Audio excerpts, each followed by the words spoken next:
आज हम विद्वान शिक्षकों के बीच में संवाद कौशल और संपर्क कौशल विषय पर बात करेंगे।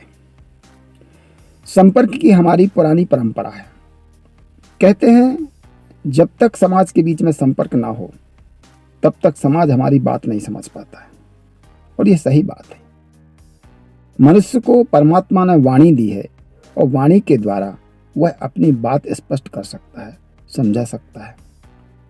किंतु बात कैसे करना, इसके कुछ छोटे छोटे से हास्यास्पद उदाहरणों के माध्यम से बात शुरू कर रहा हूँ। हो सकता है यह बात 2-3 वीडियो तक चले। मैं एक बार इंदौर में एक विद्यालय में काम करता था, सरस्वती शिशु मंदिर छिपरा में। संपर्क के दौरान ग्रामीण क्षेत्र में जाना आना होता था। वहाँ सामान्यतः मालवी बोली जाती है। गर्मी के दिनों में संपर्क पर निकला तो रोड के ऊपर बहुत पीले पीले आम पड़े हुए थे। बड़ा आनंद आया देख करके। आचार था साइकिल से था, साइकिल रोकी, एक आम उठाया, उसको जेब में रखा और तृष्णा बढ़ती गई तो दूसरा तीसरा आम उठाने की कोशिश की। वहां पर एक महिला थी। उस महिला ने कहा, बड़ी लो। तो मैंने सोचा शायद वो ये कह रही हैं कि छोटी मत लो, बड़ी लो।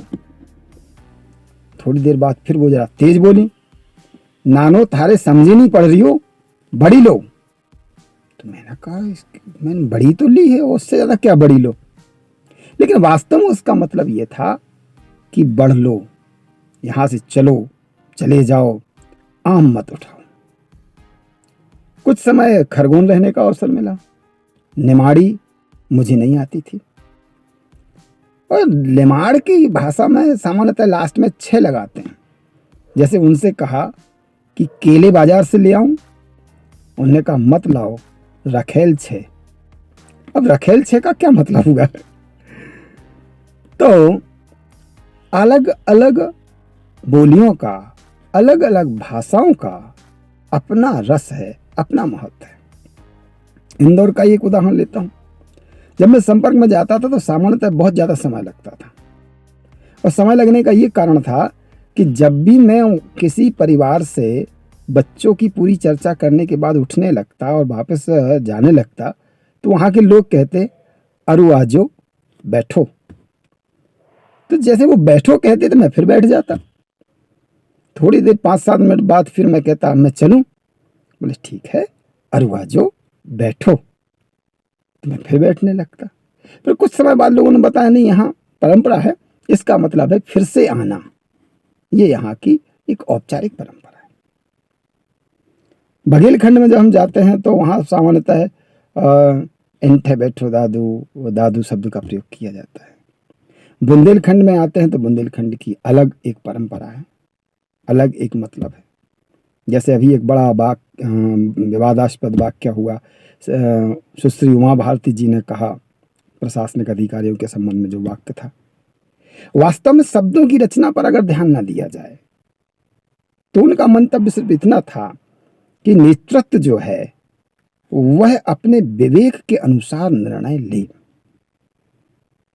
अधिकारी जो हैं वो सलाहकार बहुत अच्छे हो सकते हैं, उनका दीर्घकाल का अनुभव बहुत अच्छा हो सकता है।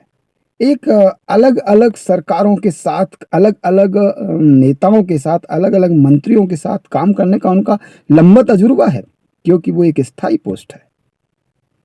इसलिए उनकी सलाह को वरीयता दी जानी चाहिए, लेकिन कभी कभी ये विचार भी करना चाहिए कि वो हमें भ्रमित तो नहीं कर रहे। हमारा निर्णय स्वयं का होना चाहिए। उत्तर प्रदेश इसका उदाहरण है। मैं राजनीतिक दृष्टि पे बात ज्यादा ना करूं, विद्यालय के संबंध में बात करूं। तो आचार्य को, शिक्षक को, अभिभावकों के बीच में संवाद कौशल आना चाहिए। जैसे मैं एक परिवार में गया, वह बच्चा जिस परिवार में गया वो 10वीं पढ़ता था, और वह ना तो अंग्रेजी अच्छी जानता था, ना गणित अच्छी जानता था, विद्यालय भी कम आता था, और अपशब्दों का प्रयोग भी करता था, लड़ाकू स्वभाव का था। लेकिन उस बच्चे की माँ के सामने उसके बच्चे की निंदा कैसे कर दूं और अगर मैं सीधे शब्दों में ये सब कह दूं तो उस परिवार में ना तो मुझे चाय मिलेगी, ना चाय मिलेगी, और ना वो लोग हमें पसंद करेंगे और एक बुरा शिक्षक मान करके भगा देंगे। मैं उस परिवार में गया, जाने के बाद बैठा, मैंने कहा आपका बालक बहुत अच्छा है, शरीर से बड़ा हट्टा कट्टा है, शायद वर्जिश करता होगा, सुबह जल्दी उठता होगा। माँ बहुत खुश हुई, उसने कहा हाँ जल्दी उठता है, गाय का दूध लगाता है, भैंस का दूध लगाता है और सुबह सुबह काम करता है, अच्छी बात है, कम से कम उसका घर के काम पर तो ध्यान है। फिर धीरे से पढ़ाई की बातचीत हुई, मैंने कहा बढ़िया है, थोड़ा कम विद्यालय आ पाता है, घर के काम में लगा रहता होगा, अगर नियमित आएगा तो और मज़ा आएगा, अच्छा लगेगा। तो उन्होंने मेरी बात आसानी से स्वीकार की और मैंने कहा ठीक है, उसकी हिंदी तो बहुत अच्छी है, हिंदी के मामले में तो मैं बिल्कुल कुछ नहीं कहूँगा, थोड़ा सा गणित और अंग्रेजी में ऐसा लगता है कि उसको और मेहनत करने की आवश्यकता है, अगर वो नियमित आएगा तो वो भी हम तैयार करवा देंगे। उसकी माँ ने कहा ठीक है, इसके लिए भी हम तैयार हैं, उसको बहुत खुशी हुई। फिर धीरे से हमने कहा ठीक है, थोड़ा सा गुस्सा आता है, इसके कानों में एक आध बाली छिदवा दो, गुस्सैल स्वभाव का है। माँ कहती हाँ अपने पिताजी पे गया है, बहुत गुस्सैल है।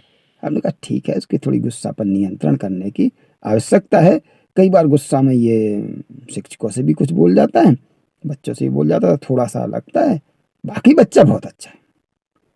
जब इस क्रम में इस प्रकार से उसकी बात की तो उसकी माँ ने हमारी बात सुनी, स्वीकार की, बच्चे को बुलाया, डांटा। सीधी बात है, कान्हा को कान्हा कहे, कान्हा जय है रूठ, धीरे धीरे पूछ लो कैसे गई थी फूट। कभी सीधे शब्दों में किसी की आलोचना नहीं करना, निंदा नहीं करना। भगवान श्री कृष्ण गीता में कहते हैं सत्य बोलो लेकिन प्रिय शब्दों में बोलो, आवश्यक हो तो बोलो, अनावश्यक मत बोलो, क्योंकि गोपनीय विषयों का मौन मैं हूं। इस प्रकार से थोड़ा सा मौन भी रहना चाहिए। जब भी संपर्क के दौरान जाते हैं, माता पिता से मिलते हैं, बच्चे से संबंधित बात करते हैं, तो हम शिक्षक होने के कारण बोलने का पूरा अधिकार रखते हैं, क्योंकि हम आगंतुक हैं तो बड़ा हमारा सम्मान भी होता है और वो लोग चुपचाप हमारी बात सुनते भी हैं। कभी कभी गलत बात को भी वो स्वीकार करते हैं, हम कुछ भी बोल देते हैं, वो सुन लेते हैं। हम वहां पर गए हैं तो संवाद ऐसा हो कि 40% हमारा संवाद हो और 60% उनकी बात आए, उन्हें भी तो बोलने का अवसर मिले, ये बात हमें ध्यान रखना चाहिए।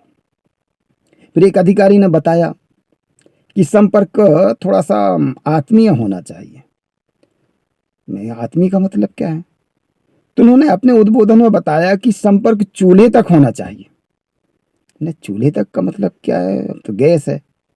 तो हमारे स्टाफ में एक दो लेडीज स्टाफ थी, वरिष्ठ थी, तो वो सामान तक चूल्हे तक ही जाती थी और जब तक वो गैस की टंकी छू के ना आ जाए तब तक वो अपने संपर्क को अधूरा मानती थी।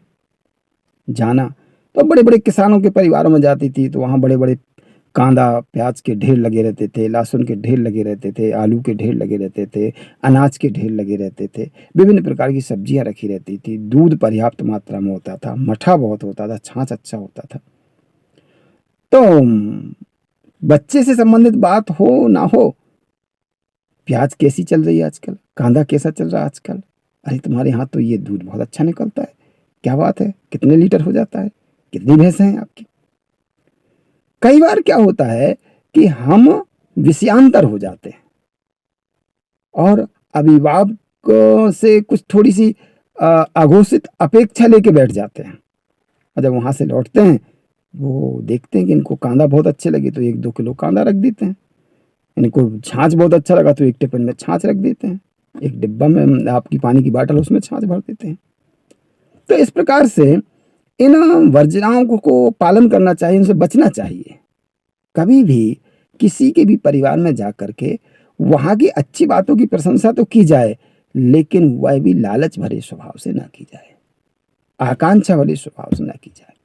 गीताकार यही कहते हैं, किसी प्रकार की आकांक्षा नहीं करना चाहिए। सही आचार वही है, बिना आकांक्षा के, बिना स्वार्थ के, बिना लाभ हानि के, बिना जय पराजय के। कोई हमारी निंदा आलोचना भी करे तो उसकी भी चिंता नहीं करना। एक लंबे समय का संघर्ष होता है शिक्षक का। संपर्क के दौरान एक बात का और ध्यान रखना पड़ता है, और वो बात है अपने सह शिक्षक की आलोचना नहीं करना।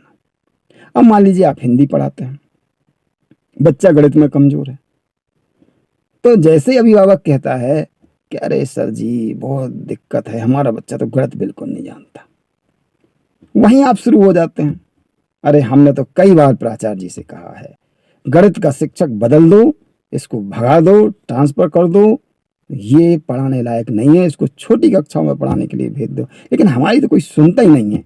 अब रिजल्ट बिगड़ेगा तब समझ में आएगा। तो अभिभावक को लगता अब बढ़िया है, ये शिक्षक अब हमारे गिरफ्त में आ गया, हमारे गैर में आ गया, हमारे पकड़ में आ गया। फिर धीरे से वो पूछता है सर जी आपको वेतन कितना मिलता है, थोड़ा कम मिलता होगा।